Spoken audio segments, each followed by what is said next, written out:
The early autumn wind swept down from the ridges of Cedar Valley, stirring the scent of pine and coal dust across the hollow.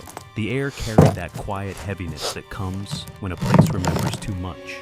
David Miller stood by the gate of the old timber ranch that had once belonged to his father, his boots crunching the gravel, his breath misting in the chill morning. He hadn't been back in nearly 15 years, not since before Afghanistan, before the heat and dust and the sound of mortars that had carved their permanent lines into his memory. David was 48 now, tall, broad-shouldered, his body still carrying the discipline of a soldier, but softened by the slow exhaustion of civilian life. His face was cut from hard lines, cheekbones sharp, jaw shadowed with the beginnings of a beard that hadn't been trimmed in weeks. Scars, faint but visible, traced his right temple and ran into the stubble. His hair had once been black, but was now peppered with gray, and his eyes, once the color of dark amber, had dulled into something quieter, like river stones worn smooth. At his side trotted Rocky, a German shepherd of 6 years, muscular and proud, his coat a rich blend of sable and black. His gait carried the practiced precision of a trained military dog, but his eyes were gentle, eyes that had seen as much as any man. A faint scar curved along his flank, a mark from their last deployment. Rocky had been David's partner overseas, his anchor during the endless noise of war. When the unit disbanded, David had fought to adopt him. Since then, they'd lived out of motels, broken cabins, and the quiet in-betweens of small towns where no one asked too many questions. The ranch looked smaller than David remembered, though maybe it was just him who had changed. The porch sagged under the weight of years, paint peeled from the shutters. The windows were fogged with grime, and the once green pasture had turned into a sea of yellowed weeds. He hesitated at the steps, his hand resting on the railing his father had built decades ago. His father, Robert Miller, had been a quiet man, an engineer during the Korean War, a farmer after. He'd spoken little, but worked like time owed him something. David had inherited his silence, and perhaps his ghosts. When he unlocked the door, the hinges screamed. Inside, the air was stale and thick with the scent of cedar, old smoke, and dust. The furniture was still there, the oak table, the worn armchair by the fireplace, the framed photo of his mother long gone. The house hadn't been touched since his father passed. David dropped his duffel by the door, removed his gloves, and stood in the center of the living room. Each sound, the creak of floorboards, the soft tap of Rocky's paws, echoed through the emptiness. He whispered to no one. "Guess it's just you and me again, boy." Rocky's tail wagged once, his eyes alert but calm. The dog made a slow circuit of the room, sniffing each corner, as if reacquainting himself with the ghosts. David watched him, the movement pulling something tender inside him. That dog had pulled him out of nightmares more than any therapist ever could. The quiet here was supposed to be healing, yet it pressed against him like a weight. He found a faded photograph on the mantel, his father standing in front of the same cabin, a cigarette between his fingers, his expression unreadable. Behind him, the valley stretched wide and green. For a moment, David imagined he could hear his father's voice again, that low, steady baritone that never needed to raise itself to command a room. "Fix it up, son. Don't run from what built you." He turned the photo over, but the back was blank. By noon, David had cleared the living room, tossing broken furniture into a pile outside. Sweat soaked his shirt despite the cool air. Rocky followed him from room to room, always within sight, sometimes stopping to stare at the floor, ears twitching as if listening to something beneath. "Relax," David muttered, scratching the dog's ear. "No boogeymen here." But Rocky didn't seem convinced. His instincts had saved both their lives once. David trusted them more than his own judgment. After lunch, he checked the shed behind the house. Inside, he found old farming tools, a rusted generator, and the remnants of his father's workshop. Wood scraps, broken hinges, and a small set of blueprints rolled tight with a rubber band. The paper crumbled when he opened it. It looked like some kind of mechanical drawing, lines and notations written in his father's familiar hand. Echo Ridge Acoustic Layout, 1961. David frowned. Echo Ridge was 10 miles east, deep in government-owned forest. He'd heard rumors of an abandoned testing site there, but he'd never asked questions. His father had worked there once, he remembered vaguely, before the project shut down. He rolled the paper back and slid it into his jacket. A storm was forming over the valley. The clouds darkened, the air heavy with rain. He and Rocky returned to the cabin, and as he pushed open the door, the dog froze. The fur along Rocky's back rose. He growled low, throat vibrating like a wire. "What is it?" David asked quietly. Rocky padded forward, nose pressed to the wooden floorboards near the hearth. His claws scratched at the wood, sharp and deliberate. David crouched beside him, running his hand along the floor. One board near the corner was slightly raised, the nails uneven. He grabbed a flathead screwdriver from his pack and pried it up. Beneath the plank lay a small metal box, rusted and stained, the kind used to store documents or ammunition. The latch was stiff but opened with a bit of force. Inside, wrapped in yellowed cloth, were 3 items: a folded military map, a tarnished dog tag, and a brass key marked 42B. David unfolded the map carefully. It was a layout of Cedar Valley, roads, ridges, creeks, but near the bottom edge, someone had circled a spot in red ink labeled Maintenance Shaft 42B. The handwriting was his father's. His pulse quickened. He turned the dog tag in his hand. The name was barely legible. R. Miller, U.S. Army Corps of Engineers, his father's old tag. He'd thought it had been buried with him. "What the hell were you hiding, old man?" David murmured. The storm broke outside, rain hammering the tin roof. Thunder rolled over the valley, and the light dimmed into a cold gray. Rocky sat beside him, head tilted, as if sensing the shift inside his owner. David leaned back against the wall, the key turning over in his fingers. He remembered his father's funeral, the minister speaking of duty in silence, the folded flag pressed into David's hands. Robert Miller had been buried without ceremony, as if the town preferred to forget the man who'd once worked for the government. David hadn't stayed long after that. The war had called him, and he'd gone willingly, thinking that if he fought hard enough somewhere else, he might silence the noise inside. But the noise had followed him home. He rubbed his face, the weight of fatigue pressing behind his eyes. "Maintenance Shaft 42B," he repeated aloud. The map seemed to whisper from the table, the red circle burning into his mind. He didn't know why his father had hidden it, or why he'd left it for him to find, but some instinct told him it wasn't about money or property. It was about truth, something buried deeper than the soil of Cedar Valley. Rocky nudged his arm, tail flicking once. David smiled faintly. "Yeah, I know, it's crazy. But maybe we owe him one last look." Outside, the rain eased into a steady drizzle. The cabin creaked with the wind. David locked the door and sat beside the fire he'd built earlier, the flicker of flames reflecting in his tired eyes. The brass key lay on the table beside the map, glinting faintly. He reached for his coffee, now gone cold, and whispered, "Guess we're not done here yet." Rocky lay down at his feet, head resting on his paws, eyes open and alert, guarding the silence like a sentinel. For the first time in years, David didn't feel completely alone. Yet he also knew this quiet wasn't peace. It was the kind of calm that comes before something long buried begins to stir. And somewhere in the back of his mind, he could almost hear his father's voice again, steady, low, echoing through the rain. "Some things we hide not to keep them secret, son, but to make sure the right person finds them." David stared at the map until the fire burned low. The red circle glowed faintly under the dim light. The key's cold weight seemed to promise more than answers. It promised reckoning. "Tomorrow," he said softly, "we'll see what's left of you, old man." The storm outside faded into the whisper of rain on leaves, and Cedar Valley slept beneath a shroud of mist. The storm came without warning, rolling in from the north with the kind of power that turned night into a living thing. Rain slashed across the valley, the wind howled through the trees, and the old timber cabin groaned as if remembering every winter it had ever survived. David Miller stood on the porch beneath the eaves, holding a flickering lantern while the rain hissed off the tin roof. His flannel shirt clung to his back, and his hands were raw from trying to nail a tarp over the leaking seams. Beside him, Rocky paced restlessly, his fur slick and dark, his ears twitching with every crack of thunder.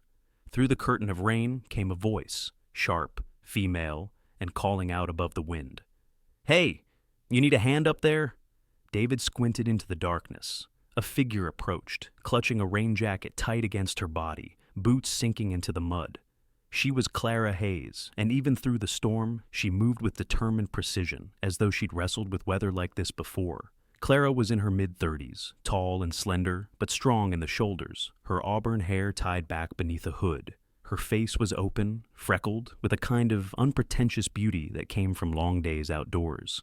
Her green eyes were bright, even in the dim light, clear, focused, the kind that could cut through anyone's nonsense.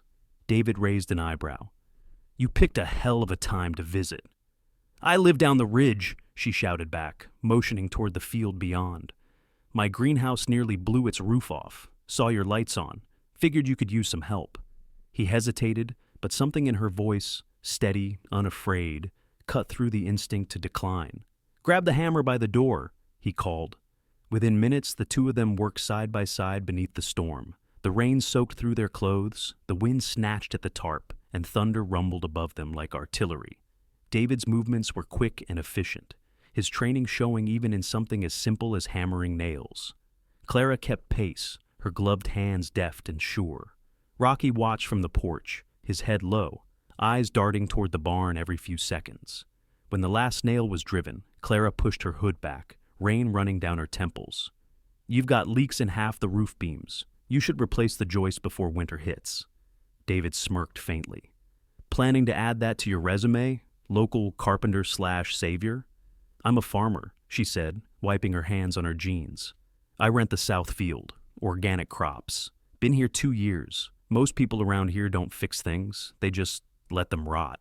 Her tone softened. "You're not from around anymore, are you?" "Was," he admitted. "Long time ago." The wind eased slightly, the rain turning into a steady rhythm on the roof. Clara followed his gaze toward the barn, an old, leaning structure whose doors banged faintly in the gusts. "That thing looks like it's one storm away from falling over," she said. David nodded, but before he could respond, Rocky let out a low growl. The dog moved to the edge of the porch, tail stiff, staring toward the barn with unblinking focus. "What is it, boy?" David asked quietly.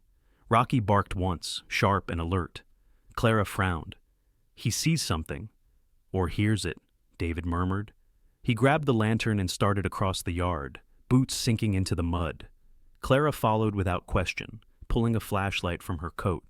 Inside the barn, the smell of damp hay and rust hung heavy. Rain dripped through the roof, tapping against metal buckets. Rocky sniffed along the floor, circling near the back wall, where several old planks leaned against one another. His nails scraped at the wood, and one board shifted under his weight with a hollow creak. David crouched, lifting the lantern. The floor beneath was uneven, a patch of rotten timber hiding something darker. He pried one board loose, and beneath it, a gap appeared, an opening framed in concrete and earth. "Damn," he whispered. "You've got to be kidding me." "What is that?" Clara asked, kneeling beside him. "A tunnel. Looks old. Military construction." He lifted the lantern lower, the light revealing a narrow shaft descending into the ground, its walls lined with rusted metal. The air that rose from it was cold and smelled faintly of oil and dust, like something untouched for decades. Clara's brow furrowed. "You think your dad built this?" "Not just him." David pointed to a faded stencil near the edge of the shaft. U.S. Army Corps, Echo Ridge Facility. His pulse quickened. "I found a map yesterday. It marks something called Shaft 42B. This must be it." "Echo Ridge?" Clara repeated, her tone cautious. "That land was sold last spring. Some businessman, Arthur Grayson. He's been buying up half the valley for his mining company." David glanced at her sharply. "Mining? There's no ore here." "Officially, it's a resource reclamation project," Clara said. "Unofficially, people say he's after something buried under the old test site. My neighbor worked construction for him, quit after a week, said the crew found sealed tunnels they weren't allowed to open." Lightning flashed, illuminating the barn in white light. For a moment, David's reflection glinted in a rusted mirror hanging by the wall, and he saw himself as he'd looked years ago, helmeted, sweating, hearing the whine of incoming shells. His hand trembled slightly before he forced it still. "Whatever Grayson's digging for, it connects to my father, and this key." He pulled the brass key marked 42B from his pocket, holding it up beside the tunnel mouth. Clara's eyes widened. "You think it opens something down there?" "Only one way to find out," he said. Before they could decide, a loud crack split the air. The far end of the barn shuddered as a beam collapsed. The lantern flickered, sending long shadows across the walls. Clara grabbed David's arm. "We should get out before this place comes down." He hesitated, eyes fixed on the tunnel, but the groaning timbers made the choice for him. They retreated into the rain just as the rear wall gave way, the barn sagging inward with a thunderous crash. Mud and debris splashed across their boots. Rocky barked furiously but stayed close. Outside, the storm was beginning to ease, leaving only the sound of wind through dripping pines. David stared at the wreckage, chest rising and falling with adrenaline. Clara turned toward him, her face pale under the lantern glow. "Whatever's under there, it's been hidden for a reason. If Grayson's digging, you'd better figure out what your father was part of, before he does." David looked toward the valley, where lightning still flickered behind the mountains. He could feel the weight of the key in his pocket and the map burning in his mind. "Tomorrow," he said quietly, "we start digging." Rocky pressed close to his leg, fur still damp, eyes fixed on the ruins of the barn, as if he could already sense what lay waiting beneath. "Tom tat tieng viet, mot kon bao lon ebjen." Cedar Valley, Trong Lutz David Jang Sua Mainha. An Gap Clara Hayes, So Guy 35 Toi Tue Jat, Gan Jo Je Trong Nong San Huko, Hain Guais Kung Hao Chong Do Trong Mua, Vakwak Tro Chuyen, Clara Tiet Lovedoan Han Arthur Grayson, Ngoi Vua Mua Laifan Jat, O Hutuang Hiem Kwan Suku, Echo Ridge, Trong Jam, Rocky Fat, Hien Ramot Loiham, and Sao Shuongangua, Kimora, David Taedong Chu, U.S. Army Corps, Echo Ridge Facility, Van Hanra, Jaichin, La Shaft, Wasti Du, B. Juwach Jan, Dao Trong Barn, Joma Chaong Jelai, Barn Sub Jo Kien Hufai Root Lui, Nhung David Quiet, Jin Hungai Mai Sequai Lai, Taim Hiu Bi Mat Macha Min Tung Chegiao. Dawn came gray and cold, the valley still wrapped in mist that clung to the pine trees like breath held too long. David Miller stood outside the ruined barn, shovel in hand, the ground beneath him slick with last night's rain. Rocky waited beside him, fur still damp, but eyes alert, his tail moving slowly with the rhythm of his breathing. The hole they had begun digging before sunrise now revealed a concrete hatch, its edges cracked and weathered, a steel wheel lock rusted nearly shut. David wiped sweat from his brow despite the chill. "Guess this is where the real work starts," he murmured. He slid the brass key marked 42B into the small slot beneath the wheel and turned it until it clicked. The lock gave way with a metallic groan that echoed faintly beneath the ground. The hatch lifted just enough for stale air to rise, cold, metallic, and faintly chemical. Rocky sniffed the air, ears twitching, then gave a low bark as if to say, "We're going in." The shaft beneath descended into darkness, a spiral of corroded steps winding deep into the earth. David strapped his flashlight to his jacket and secured a rope to the nearest post. "Stay close," he told Rocky, and together they began their descent. The deeper they went, the colder the air became. The walls were slick with condensation, and the smell of oil grew stronger. The tunnel opened into a chamber lined with steel doors, most sealed. Others pried open decades ago. A faded stencil on the far wall read, U.S. Army, Acoustic Research Division, Echo Ridge Facility. David's heart thudded. He'd seen rooms like this before, overseas, underground bunkers, testing zones, places built to keep sound from escaping. The light from his flashlight caught a table overturned in the corner, papers scattered, a reel-to-reel tape recorder broken on the floor. He crouched beside it, brushing dust from a binder stamped Project Resonance. Classified. He opened it carefully. Inside were his father's notes, sketches, sound wave diagrams, annotations in Robert Miller's neat handwriting. Each page detailed experiments with acoustic frequencies powerful enough to fracture rock, disable machinery, even disorient human balance. Potential for non-lethal defense, severe neurological risk, one note read. The final entry chilled him. Decommissioned by order, prototype dismantled, must not be recovered. David closed the file slowly, his throat tight. His father hadn't just worked here, he'd hidden something. Rocky sniffed along the corridor, pausing near a set of double doors chained shut. He barked once, sharply. David followed, cutting the rusted chain with his crowbar. The doors creaked open to reveal a large testing hall. At its center stood a massive machine, a lattice of rusted steel coils and parabolic dishes, the remains of a sonic generator. Cables snaked across the floor, leading to control panels coated in dust. David approached slowly, running his hand over the corroded metal. "Project Resonance," he whispered. The structure reminded him of an organ built for war, something designed not to play music, but to make the world tremble. His father must have destroyed its core before leaving, yet parts of it still pulsed faintly with static. The hum of dormant power. Suddenly, Rocky stiffened. The distant sound of an engine rumbled through the tunnel, faint but unmistakable. Headlights flickered across the far wall as a vehicle approached from another access route. David doused his light, signaling Rocky to stay silent. Voices echoed, gruff, distorted by distance. "Boss wants this section cleared by sundown," one man said. "He thinks the prototype's still down here somewhere." Another replied, "You mean the sound weapon? Thought that was just a story." "Not to Grayson," came the response. "He's paying enough to make it real." David's jaw tightened. So Arthur Grayson did know. The mining project was nothing but a front. If they found the generator intact, it could be weaponized again, sold to anyone with enough money to ignore what it could do. He pressed against the wall as two men in work overalls and headlamps entered. One was tall and broad with a heavy beard and a limp, his name tag faintly visible, Harris. The other, shorter and leaner, carried a pistol tucked into his belt. Their flashlights swept across the room. David held his breath as Rocky crouched beside him, perfectly still. The men stopped near the control panels, talking quietly. "You think Grayson's gonna tell the feds about this?" Harris muttered. The other snorted. "You kidding? He's got private contractors lined up in Nevada. He wants this thing running again, no matter who built it." "Hell," Harris said, rubbing his shoulder. "This place gives me the creeps, like it's still alive down here."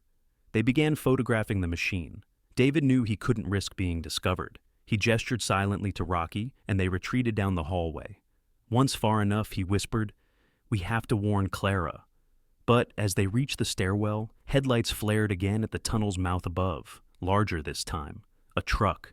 He ducked behind a steel pillar as a shadow stepped into the light.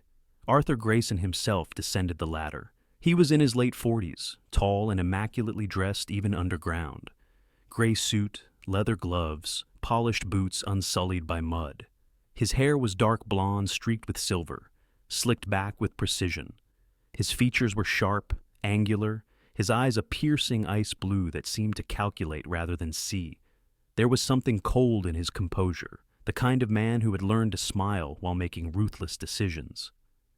"Gentlemen," Grayson said, his voice smooth, deliberate, "this is history buried under dust. Find me what's left of Resonance, and we'll make the valley sing." "Again?" Harris hesitated. "Sir, this stuff's unstable." "Then be careful," Grayson interrupted, the faintest smirk curling his mouth. "History doesn't forgive cowards." David felt his pulse quicken. He'd seen eyes like Grayson's before, commanders who sent men to die for progress. He waited until they disappeared into the testing hall, then slipped back toward the shaft. When he and Rocky finally emerged into the pale light of morning, David's mind was already turning. He needed proof, something from his father's notes that could expose Grayson's intent. The Valley's peace wasn't just being bought, it was being rewritten, and this time, he wasn't leaving it behind. He locked the hatch behind him and looked toward the horizon where the fog lifted from the trees. "We're not done yet," he said softly. Rocky barked once in agreement. The wind carried the faintest echo from below, like a whisper rising from the earth itself. The snow began before dusk, light and drifting, but by nightfall it became a white wall swallowing everything in sight. The wind tore through Cedar Valley like a living thing, howling between the trees and carrying with it the smell of burning fuel. David Miller led the way through the forest, his breath ragged, his coat heavy with frost. Behind him, Clara Hayes stumbled through the drifts, clutching a satchel stuffed with Robert Miller's documents. Rocky limped close beside them, his right hind leg leaving a faint trail of blood on the snow. They had been running for nearly an hour. The gunfire had faded, but the roar of engines still echoed behind them. Grayson's men were sweeping the valley, hunters searching for their prey. David stopped under a ridge of frozen pines, scanning the darkness. His pulse hammered in his ears. He had done this before, in Afghanistan, in the alleys of Kandahar, running, evading, counting seconds like prayers. The difference now was that this time he wasn't running from war. He was running toward one. Clara caught up, her face pale against the storm, snow caught in her auburn hair. Her eyes, wide with fear but still sharp, locked on him. "We can't keep this up. They'll catch us before dawn." David adjusted his rifle strap, his voice low and controlled. "We won't need that long." She frowned. "What are you planning?" "To finish what my father started," he said. "We bury that machine, and Grayson, with it." Rocky gave a faint whine, leaning against his leg. David knelt and checked the dog's wound. A graze across the flank, shallow but bleeding. "You're okay, buddy," he whispered. "You've been through worse." Rocky licked his glove once, as if agreeing. From the ridge above came a flash of light. Headlamps cutting through the storm. David's instincts kicked in. "Move!" he hissed. They sprinted toward the gully ahead, ducking behind an outcropping of rock. Two black trucks crawled along the trail below, their tires grinding through the snow. Men armed with assault rifles scanned the woods with spotlights. Among them walked Lucas Brandt, the mercenary Captain Grayson had hired after the mine workers refused to continue. Brandt was a tall, broad-shouldered man in his late 30s, with a face hardened by years of private wars. His beard was short and neat, his eyes cold gray beneath a scar that crossed his left eyebrow. He had once served in a special operations unit, but had been discharged after an incident overseas, one that left several civilians dead. Since then, he sold his skills to the highest bidder, and Grayson paid well. Brandt raised a radio to his mouth. "Sector 3 clear. The boss wants the targets alive. Repeat, alive." David heard it and smiled bitterly. "He'll regret that." They crawled deeper into the gully until they reached the frozen mouth of an old drainage tunnel of forgotten access, point to the same underground facility. David had been here once before, years ago as a kid, when his father used to warn him never to play near the mines. Now, it might just save them. Inside, the tunnel was narrow, the air sharp with iron and mold. Their flashlight beams wavered across the wet walls as they moved deeper. "This leads straight under the lab," David said. "If we set the charges here, the collapse will seal the main chamber." Clara stared at him. "You still have explosives?" He nodded. "Military habit." From his pack, he pulled 2 small C4 blocks wrapped in plastic. They were old but stable, taken from a hidden cache in the barn his father had kept decades ago. He knew someone might come looking for that weapon someday, David said quietly. Guess he was right. They worked in silence. Clara helped string the detonator wires while David secured the blocks near the support beams. Rocky sat watch near the entrance, ears pricked, alert. Just as David finished arming the detonator, the sound of boots echoed through the tunnel, muffled but growing louder. He turned sharply. Flashlights glimmered off wet stone. Brandt's voice carried through the dark. "End of the line, Miller. No point running." David's jaw clenched. "Clara, go! Take Rocky. Head for the north exit." "I'm not leaving you!" she snapped.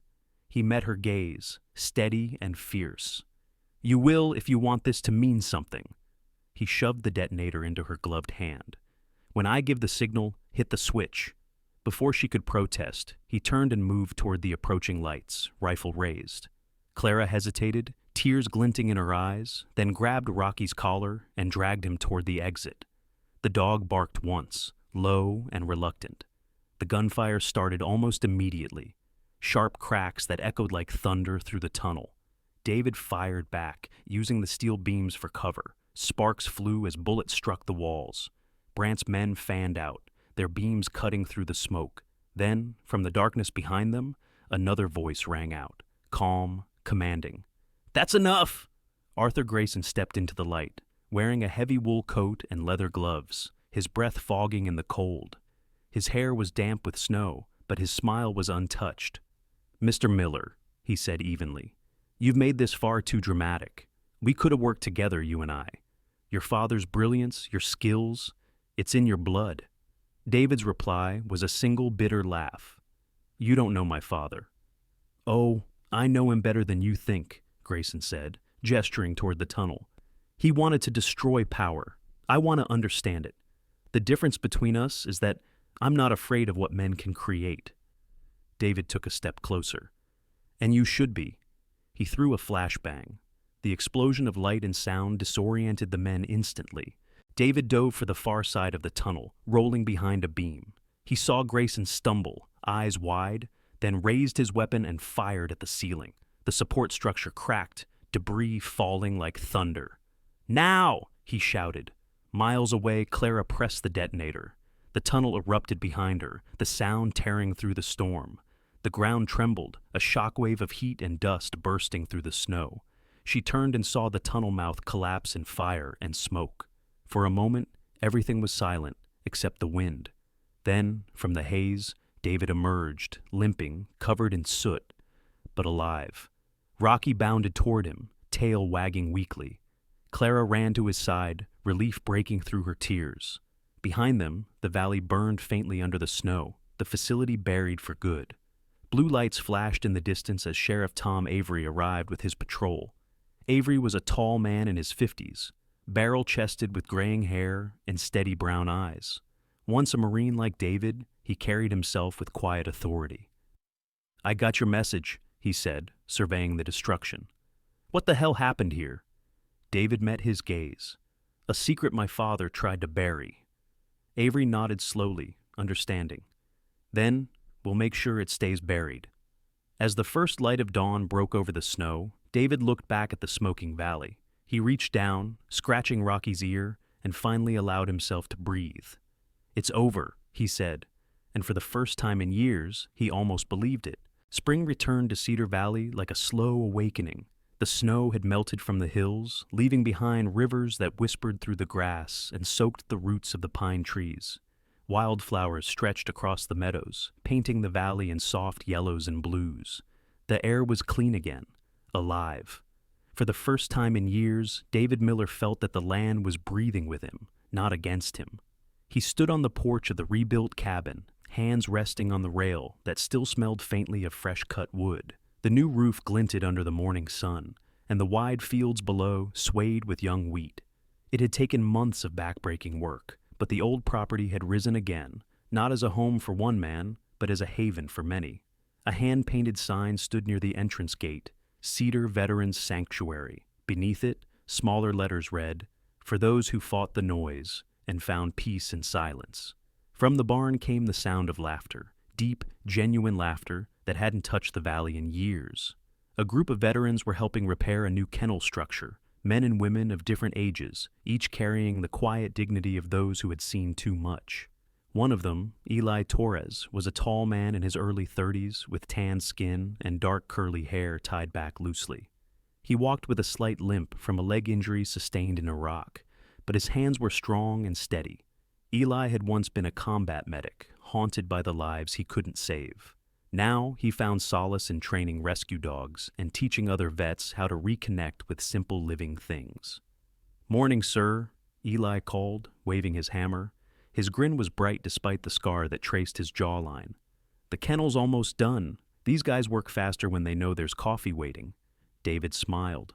"Good. We'll need it before the next group arrives. You're doing good work here, Eli."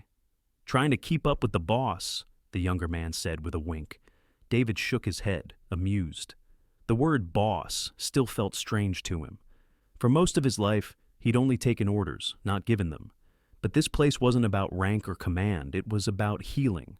The veterans who came to the sanctuary weren't soldiers anymore. They were builders, caretakers, and friends. Across the field, Clara Hayes was kneeling in the garden she had planted, her hands buried in the dark soil. The morning light glowed in her auburn hair, loose and messy now, strands curling over her sun-tanned cheeks. She had traded her old farm for this land, staying after the winter's chaos to help David rebuild. Her quiet strength had become the foundation of the place, as much as the wood and stone.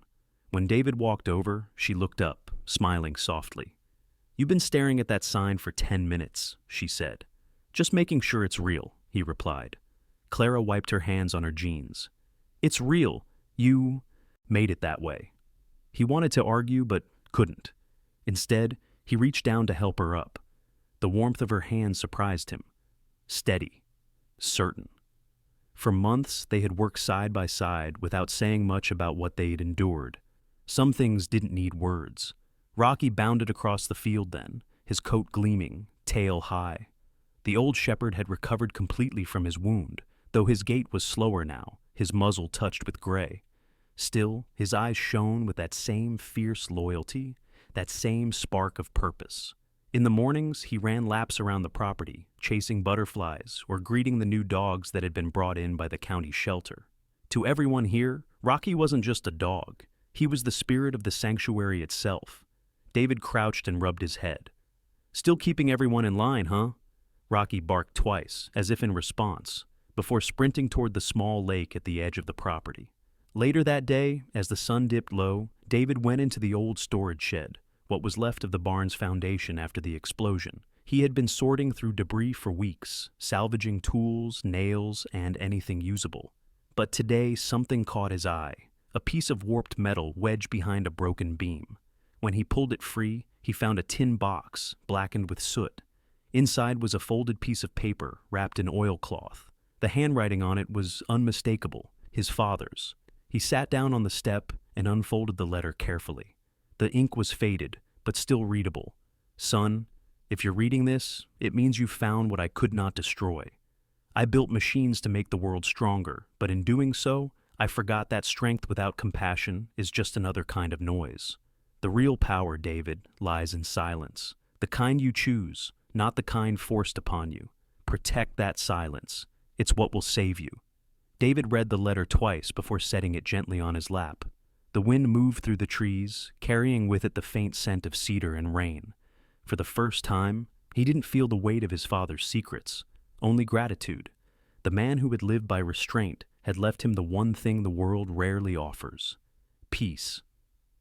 As dusk deepened, the veterans gathered by the fire pit outside. Clara passed mugs of coffee around, while Eli strummed a guitar softly, his fingers moving with surprising grace. The notes drifted through the valley, quiet, steady, full of life. Rocky lay at David's feet, his head resting on one paw, eyes half closed but alert to every laugh and sound. David looked around him, at the people rebuilding, at the land reborn, at the dog that had never once left his side, and felt something he hadn't felt since before the war: belonging. He reached into his pocket, feeling the worn edge of his father's letter, and whispered to himself, "You were right, old man. Silence isn't emptiness. It's peace." When the first stars began to show through the twilight, he rose, took a deep breath, and looked out over the fields. The world was finally quiet, and for David Miller, that was everything. When the storms of life finally quiet down, what remains is not the noise of what we've lost, but the whisper of what God allows us to keep. David's journey reminds us that even the deepest scars can become God's fingerprints of purpose, that every silence hides a lesson, and that miracles often come in the form of loyal hearts and second chances. Sometimes the miracle isn't thunder or lightning. It's waking up one morning, feeling peace in your chest, seeing sunlight touch an old scar, and realizing God never left. He was there in every struggle, every tear, every act of kindness that pulled us through. May this story remind you that even in your darkest valleys, faith can rebuild what fear has destroyed. And like David, when you choose love over anger and compassion over vengeance, that's when heaven moves quietly through your life. If this story touched your heart, share it with someone who needs hope today. Comment below and tell us what part of David's journey spoke to you most. Don't forget to subscribe and stay with us for more stories of courage, faith, and redemption. And as always, may God bless and protect you and your loved ones wherever you are, because sometimes the quietest prayers are the ones that change everything.